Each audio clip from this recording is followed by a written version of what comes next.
Hello, my name is Matthew Hawkins and I was the account manager for Team 6 in ad campaigns this semester. In this short 5-minute video, I will discuss and reflect upon this semester that was. In particular, I will be highlighting a specifically stressful scenario that took place between myself, the account manager, and the account planner in my team. Firstly, a background on the situation in question. The problem was that during this particular time, around weeks 5 to 7, the demand for strong research and meeting a deadline for our creative team to start work had meant that stress and tension was high. As such, differing opinions meant that a constant clash was always happening, and the research took longer to conduct than I had originally foreseen. Now, whilst the job demands were high, the job positives on hand were relatively low. This is important as it relates directly to the theory I have decided to use for the reflection and analysis of this certain situation. The job demands resource model was developed by researcher Arnold Baker in 2006, being published in the Journal of Managerial Psychology. According to this theory, they developed the model as an alternative to existing models of employee well-being. In their opinion, these other theories only addressed a limited number of variables and did not apply to all people or industries. To address these perceived limitations, the Baker model included a wide range of job demands and resources, or job positives, that could fit any occupation and industry. According to a journal article by Schaffelli, Baker, and Van Rennen in 2009, the theory has two named categories in job demands and job resources, or job positives.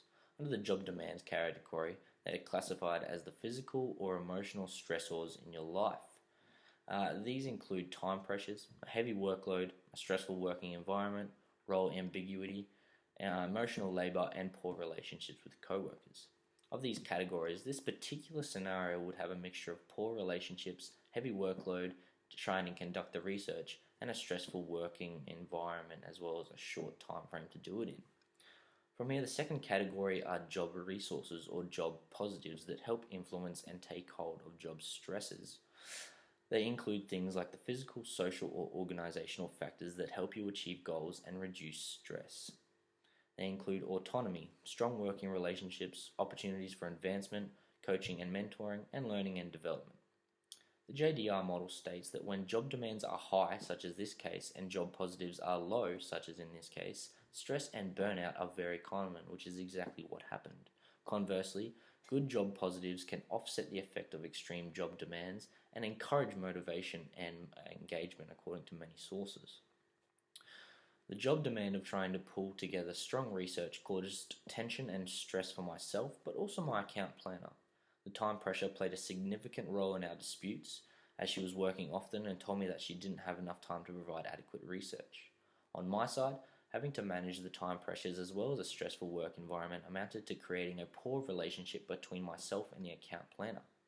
This particular scenario peaked in about week 7, where it was incredibly difficult to communicate effectively, and as thus the research suffered.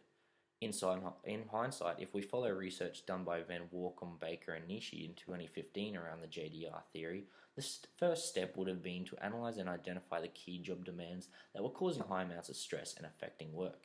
In this situation in particular, it would have been the time constraints mixing with a heavy workload of research, resulting in the poor interpersonal relationships being created.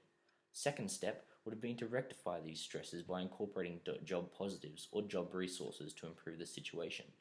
For this particular problem, the best resources to implement would have been to develop more realistic time objectives, as well as improving autonomy and sharing of the research.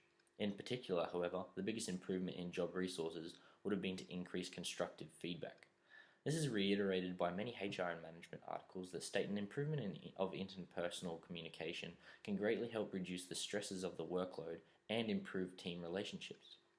The final step in this situation would have been to continue these job resources as the research continued.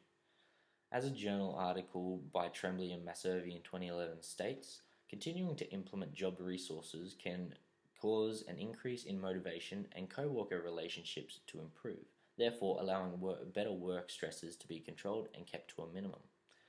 In conclusion, I believe this theory best suits the scenario I've described, as it integrates what causes stress in a team environment, as well as how to improve upon it and manage it in these certain situations.